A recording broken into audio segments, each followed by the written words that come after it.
پھر جب موسیٰ نے مدت پوری کر دی اور اپنے گھر کے لوگوں کو لے کر چلے تو طور کی طرف سے آگ دکھائی دی۔ وہ اپنے گھر والوں سے کہنے لگے کہ تم یہاں ٹھہرو، مجھے آگ نظر آئی ہے، شاید میں وہاں سے رستے کا کچھ پتہ لاؤں یا آگ کا انگارہ لے آؤں تاکہ تم آگ تاپو۔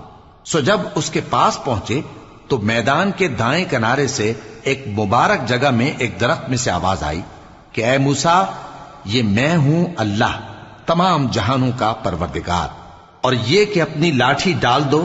سو جب انہوں نے دیکھا کہ وہ حرکت کر رہی ہے گویا سانپ ہے تو پیٹ پھیر کر چل دیے اور پیچھے مڑ کر بھی نہ دیکھا۔ فرمایا موسیٰ آگے آؤ اور ڈرو مت، تم امن پانے والوں میں ہو۔